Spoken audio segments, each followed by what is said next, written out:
Yes, sirs. What is going on, Pacer Nation? Welcome back to another Bring the Juice Pacers.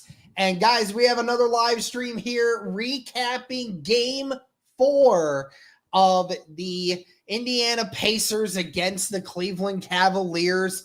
Guys, the Indiana Pacers, I mean, what can I say, guys? They put belt to ass in this one, guys, with having a 44-point lead early in the third quarter. And Cleveland never even had a shot in this game. And the Indiana Pacers, Cody, put on maybe one of the best performances that they have had all season long, especially this playoffs. That first half, especially, that might have been one of the best halves of basketball that you would ever see from a team. I mean, what was your thoughts just watching that, man? I think it was like a playoff record, like 80 points at the half. Tied for the highest or the largest halftime lead in a playoff game ever. Wow. So, yeah. 41 points. They could not miss, man. They were just unconscious at the end of that first half. That was wild, man. I've never seen anything like that. It was like their momentum kept building, and they kept getting more hype. The crowd was into it. It was just a full effort from the entire Pacers faithful. It was crazy. I've never seen anything like that. Yeah, it was incredible, man. I mean, that first half was something special. Again, remember, guys, and at the end of the first quarter, the score was 38-23. So the Pacers already had a 15-point lead going into the second quarter. And then, Cody, like you said, in the second quarter, it got monumentally worse for the Cleveland Cavaliers. The Pacers had won the second quarter 42-16 in the second quarter. So they outpaced Cleveland by 26 points in the second quarter alone. I mean, it was phenomenal, as you said. The overall numbers of today certainly don't reflect just how dominant the Indiana Pacers were in that first half. Like, if you look at the team stats, it's saying Cleveland shot 43% for the day and Pacers shot 53%. Well, in that first half, when the starters were playing still, it was more like 35% Cleveland to about 57% Indiana. So it was a much further gap. And from the three-point line as well, Cleveland was only shooting 28% from three-point range in that first half versus 40 by the end of the game, versus Indiana in that first half was shooting 52% versus 43% by the end of the game. So that first half, it was a complete difference to how it was in the second half. Obviously, the numbers look a little bit better for Cleveland's sake just because the majority of the starters did not play for a majority of the second half. I mean, obviously, when you're up by 35 late in the third quarter, you're not going to be playing your starters anymore. Right. So that obviously tainted the numbers a little bit. But let's go back to this, man. We got to talk about why this happened the way that it did, okay? And it was clear from the get-go, Cody, that the Indiana Pacers were the team in control. Not only were they in control physicality-wise, just smart decision-wise, they were definitely ahead. Cleveland had a lot of turnovers early in this game. Actually, they had double the amount of turnovers that the Indiana Pacers did tonight. 11 turnovers for the Pacers, 22 for the Cleveland Cavaliers. You will never win a game having that many turnovers. So obviously the Indiana Pacers doing a phenomenal job. And I mean, Cody, in retrospect to all this, again, we talk about how the Pacers are never really reliant upon one player for their offense. Everyone can get hot at any given time. It's just a matter of who. But talking about this defense, man, I mean, this is a top 10 defensive unit, if I do say so myself. Again, Cleveland had their own issues tonight, Cody, but you don't have 22 turnovers and shoot under 40% in the first half and only scored 39 points if the team across from you is not playing outstanding defense. Right. So, I mean, this was, sure, Cleveland had its issues, but Indiana, I mean, kudos to them for just what they did in that first half. Yeah, in that first half, and again, and we'll probably get into the Donovan Mitchell thing, but Derek, in that first half, Donovan Mitchell, 3 of 11 shooting. So that is some darn good defense that they had on him tonight. I mean, a couple games or a couple days removed from what he did to you in game 3. So, yeah, I mean, just absolutely. It was like weird. It's like a complete 180 from what it was a couple nights ago. It's kind of wild how it just completely changed, like where Pacers just looked out of sorts. They couldn't shoot. They couldn't play defense. And then they're just like locked down for that first half. It's just bizarre, you know? Just kind of crazy how it just completely flip-flopped again. So you just chalk it up to it was an off night for them, man. Yeah. It just was. Oh, 100%. Yeah, I even said that after. I was like, yeah, game 3 just had to have been an outlier. It had to have been because it's you don't go from losing by 30 in game 3 to all of a sudden winning by 45 at one point in game 4, unless you just had one of the craziest off nights that we have ever seen. I mean, Cody, again, we were down by 30 in game 3 at one point to then being up by 45 in the next game. I mean, it was a insane figure of what Indiana was doing. And you're right. Donovan Mitchell played 20 minutes in the first half, ended up having to go to the locker room. Yep.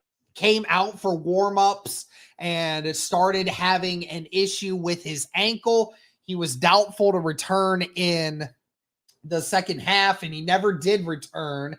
Not like it really would have helped them that much anyway. I mean, Cody, like you said, before the injury even happened, Donovan Mitchell was 3 of 11. It was 3 of 11. He had 12 points. He got half of his points by going to the free throw line. Again. So, I mean, you're right. The Indiana Pacers, I don't know what they did, but you went from Donovan Mitchell having back-to-back 40-plus point games to you practically shut him down in the entire first half. Yeah. I don't know what they did to him, man, but that was phenomenal. Okay, that was a phenomenal defensive stance. We're going to talk about more of that here in a minute. But, I mean, Cody, we have to talk about it too. What might have been just the thing that set the Pacers over the edge, right? So, obviously, in that first quarter, the Indiana Pacers, they were already building up this lead. And then, of course, the Benedict Mathurin situation occurred. Yeah. Cody, it sent me almost into a rage listening to the guys on NBA TNT trying to justify what Hunter did and said that it was completely justified what Hunter did and that Mathurin was right to be ejected and Hunter was not. I'm like, you guys are freaking stupid. I don't know why you have to feel like you can't give the Pacers any credit ever, but in no circumstance was there any sort of justification to say that Mathurin should have received a flagrant and ejected. Yeah. And then Hunter does not get the same thing and doesn't get ejected either. You gave Hunter you gave Miles Turner the same punishment as Hunter, who Miles was just pushing Hunter away from his guy who was standing over top of Benedict Mathurin at that moment, who just pushed Mathurin to the ground unprovoked. And yet you gave you gave Turner the same exact punishment as Hunter, despite the fact that Turner did not knock over Hunter. He just pushed him away from Mathurin so that he didn't get no funny ideas. And yet we're hearing people try to justify that Hunter was right in what he did and that Hunter shouldn't have been punished in the same way. Dude, listen, NBA officiating is the stupidest thing ever. And people always wonder, why do people not watch the NBA anymore? Because NBA officials are stupid. They're stupid. They're betting on games. They're stupid. It's ridiculous. They can't call things right, Cody. Literally a few possessions later, Aaron Nesmith gets hit in the face by Darius Garland on coming off a screen. He gets hit in the face, falls to the ground, and the officials called it on Nesmith. Like, what are we doing here? Carlisle and Halliburton had to run to the officials before the officials gave Garland the ball back to inbound it, had to run to them and say, stop, we're challenging this. That's so stupid. Like, dude, I know that the officiating in retrospect didn't cost us this game, clearly, but it was still another night, Cody, where Cleveland got every foul call. They got every foul call again, and it was so blatantly obvious that these calls are obviously against the Pacers, and it's stupid. Yeah, it's infuriating. It's like, number one, I don't think Mathurin deserved to be ejected. That, you know, I don't even care if he got ejected. If you want to argue that was a flagrant, I get it. I get the ejection, but if you're gonna eject Mathurin for an unnecessary hit, excuse me, Hunter, please? Yeah. Like, what? Yeah, that was a lot more blatant and flagrant than Mathurin's. Very much so. I mean, you literally just went over and freaking pushed him down. Like, what are we doing? Yeah, so consistency, it's not there. It's very obvious. And yeah, I just kind of felt that. It's like every time, even though the game was out of reach, every time Cleveland would go drive in, it'd be a foul. But every time, you know, not every time, but most of the times when Indiana didn't, it wasn't. You know, it's just so obvious. But fortunately, it didn't cost the Pacers the game. Pacers were unbelievable tonight. I tell you what, Derek, if the Pacers are able to continue that, like, dude, they're unstoppable. I don't know who can stop them. If they are on, when they're on, they're the best team in the league. Like, I'm not even joking. Like, from a shooting standpoint, they were unstoppable tonight. Just unstoppable from the starters. And yeah. And when they actually choose to play some defense, oh boy, like, that's been the biggest thing. We know they can shoot the lights out of the gym any given night, but dude, when it's a little bit different when they play some defense too. Like, yeah, this is one of the better defensive units, Cody. I mean, I'll be completely honest with you, because Halliburton has really stepped it up. Nesmith and Nembhard, all pro defensive guards. Siakam has gotten better. Miles Turner has gotten really good at protecting the rim. McConnell's a beast. That dude just is the honey badger. He just runs around everywhere. Ben Shepherd stresses me the heck out, but like, yeah, but he's just so good. You know, it's crazy. Yeah, he's smart. He doesn't put himself in bad situations. And Ben Shepherd, who had to play a lot of minutes tonight, Ben Shepherd played some really good defense. I mean, Cody, like I said, you forced 22 turnovers tonight. Yeah. I mean, that was a phenomenal night, and especially when you kept Cleveland to under 40% shooting through three quarters. I mean, that was phenomenal defense. I mean, you can't ask for much more than that. No, and you're having a good night when, three of your starters are 22 or less minutes, and then Tyrese has 26, and Nembhard's the only guy who has 30 in this game, minutes-wise. You're doing pretty well then, when you have bench players who are matching or close to your starters in terms of minutes played. Like, you're doing something right in a playoff game nonetheless. You had James Johnson, who had probably seen the court one other time this year, playing 8 minutes tonight. Yeah. I mean, Cody, that was all anyone could have ever asked for tonight, was James Johnson to score one basket. Probably the only points he scored all year, and you had it in a blowout loss in a blowout win in a playoff game. I mean, phenomenal. Fans were so hyped when he came out there, man. I wish he would have made that 3-pointer because I think the place would have exploded. Everybody wanted it so bad. Yeah. Everybody wanted it so bad. What's up, Chris? So let's get into finishing up the rest of these team stats here. Yeah. Then we'll go into individuals. So I already said 53% shooting tonight for Indiana versus 43% from Cleveland. 3-point shooting wise, Indiana with 43%, Cleveland with 40. Again, that number in the first half, Cody, was widely different. Yeah. It was 28% for Cleveland after that first half versus like 52% from Indiana. So it was a far drastic difference in the first half versus the second. Free throws. Cody, I'm reiterating this fact. Cleveland had double the amount of free throws tonight. I know Pacers foul. I know the Pacers foul. They're very interactive. They foul a lot. I get it. But again, how in the world do these teams constantly get double the amount of free throws as the Indiana Pacers? I know the Indiana Pacers shoot. And I can't even say, Cody, that they shot more threes. These two teams shot the same number of threes tonight. Yeah. So it's not the fact of that. It's just the fact that the Pacers don't get any fouls underneath. They don't get any fouls underneath. They don't get them. So it's phenomenal to me. But rebounding wise, close to the same. Cavaliers did have 4 more than the Pacers did tonight. Assists, the Pacers almost doubled the number of assists, 37-20. As I said before, 22 turnovers for the Cavs, 11 for the Pacers.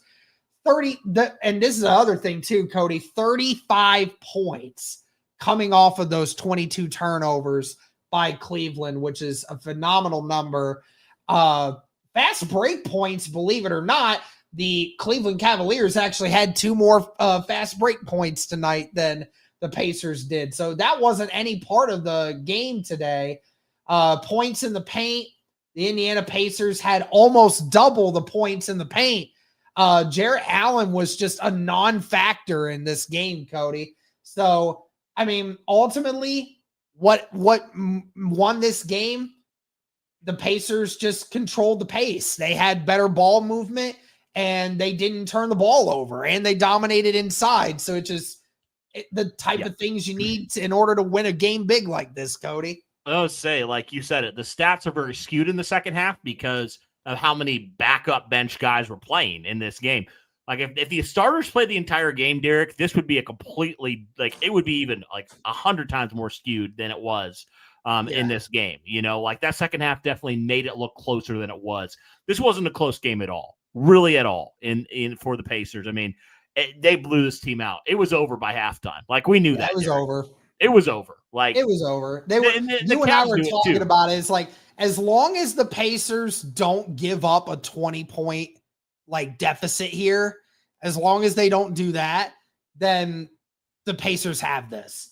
And you really only gave up 9 points, so you still had a 32-point lead going into the fourth quarter. At that point, I think everyone knew that this was going to be okay. Yeah, like you're putting in guys like Tony Bradley, James Johnson, like you're good. Like you don't have to worry about that. So right. Yeah, so I'm not gonna be upset about, hey, the Cavs kind of cut into that lead, like whatever, man. Like you're already leading by 30 at that point, whatever. If you win by 20, whatever. It don't matter.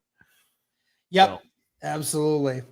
All right, let's look at these individual stats here, man, because this is wild.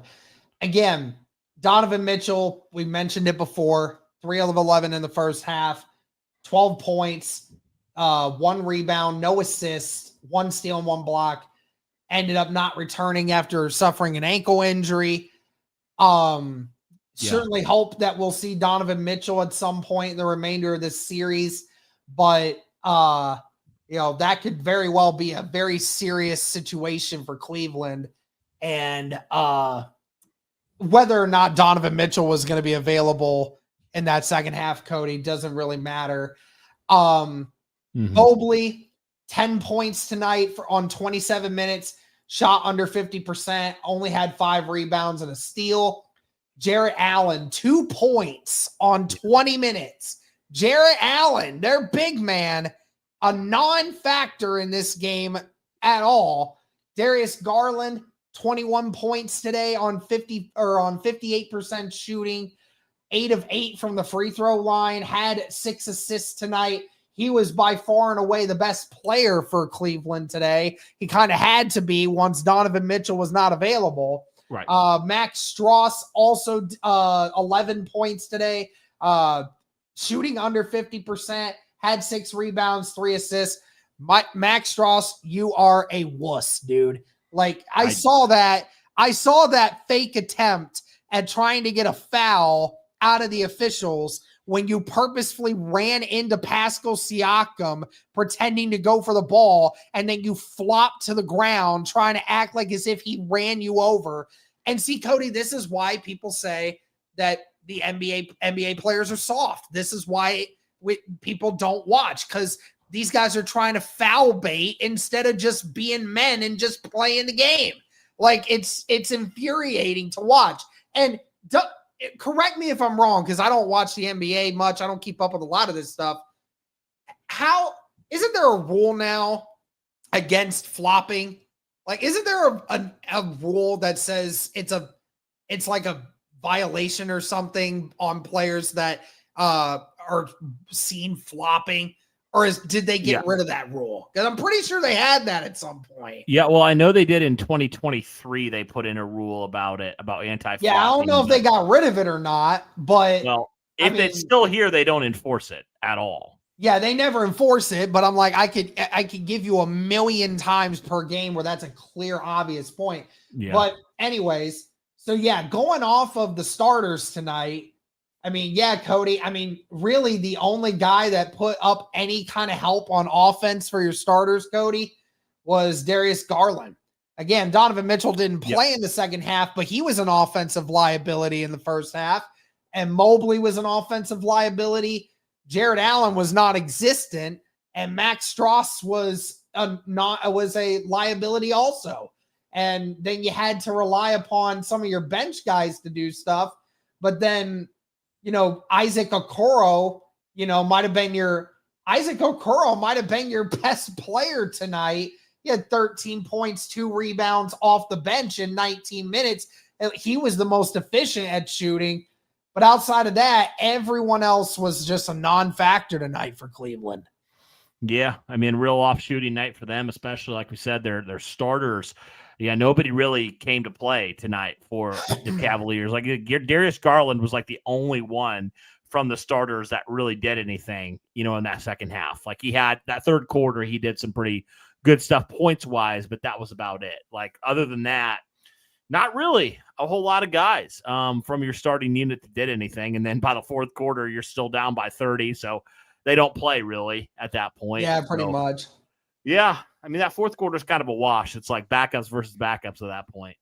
And then, and the other thing too is, when you had Garland come back, a lot of people saying that that's a huge upside for the offense.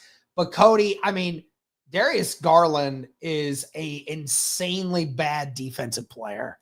He is constantly out of position, cannot defend anyone. I mean, Garland is a great offensive player, but if you're a liability on the defensive end, I mean, that's just, it doesn't help anything, it doesn't really help you in the grand scheme of things. I mean, it was just a very bad night for the Cleveland Cavaliers. And, going into game 5, Cody, Donovan Mitchell's not going to be 100%. Even if he plays, in a few days, even if he plays in 3 days, that ankle's still going to be sore. I mean, there's no way that ankle's going to be 100% in 3 days. If he had to miss the second half, then, then he clearly is not going to be 100% in a few days. Yeah, right. Yeah, you got to think it's really going to hamper him. I mean, like you said, you saw him trying to warm up in that second half, and he just was not having it at all. So, yeah, if he plays at all, he's certainly not going to be at 100%. So, obviously, you want to play all the players healthy, like you want that. But from a Pacers standpoint, going back into Cleveland, that's definitely a huge thing to monitor, no doubt. Yeah, 100%. All right, Pacers players now. Highest number of minutes today was Andrew Nembhard at 30 minutes today. He only had 7 points, shot basically 42% from the floor, had 3 rebounds, 7 assists, and 3 steals. And then your second highest, Cody, was Ben Shepherd off the bench, who had to obviously play for Benedict Mathurin, who was ejected in that first quarter. But he had 29 minutes. He had 14 points, 50% shooting, 3 rebounds. It is funny, Cody, because he actually was a -7 on his point differential today, which is pretty wild to say the least. But then again, he played for a chunk of the second half, and that's probably why. Yeah, right.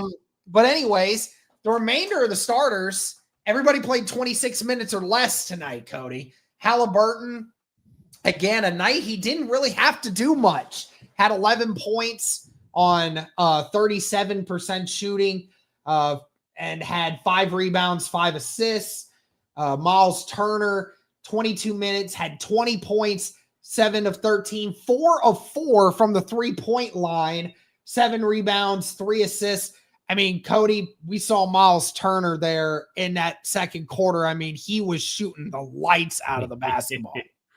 Yeah, I don't know if you saw, it was Mark Boyle, his kind of reaction to that first half. He was losing his mind, man. He was in disbelief. I didn't hear that, but dude, the announcers were like just in disbelief at just how much they were blowing it open.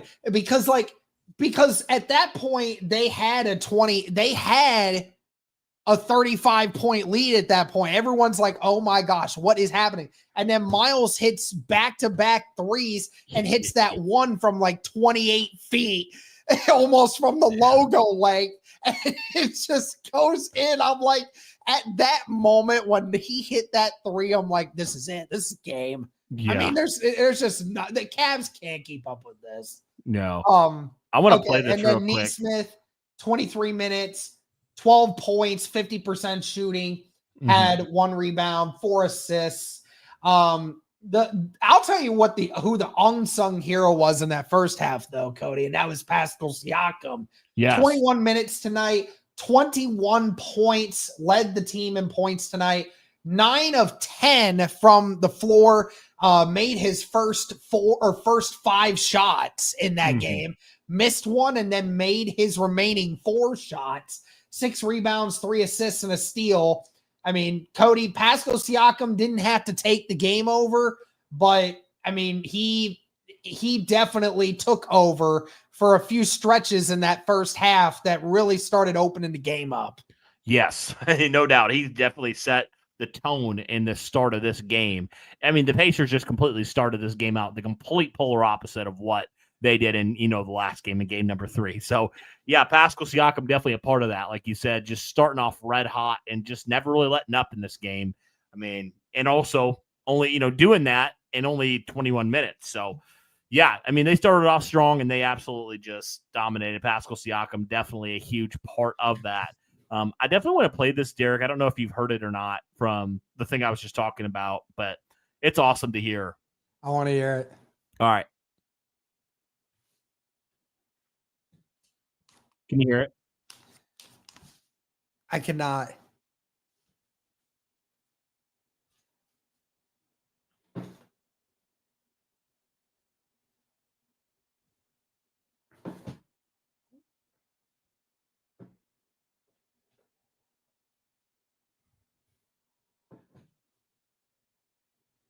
I was going to say, yeah, I can't hear anything.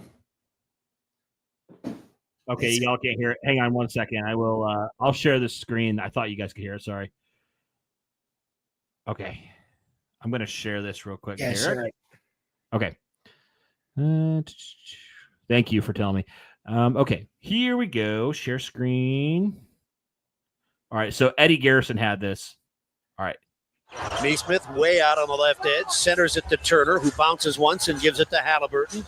Back to Neesmith, attacking, kicks it to the top, and Turner hits a three. He's got a dozen. The Pacers lead by 31 points. Halliburton for three. He made the foul shot and then hit a three from way up top. It's 72-37.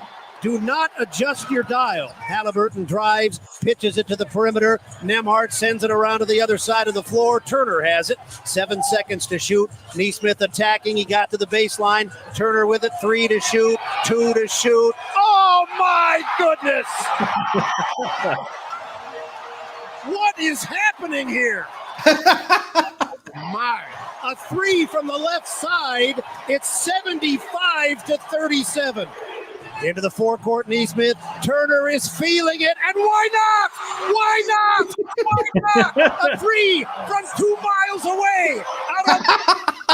It cannot possibly be happening. It is absolutely insane what's going on in this building right now.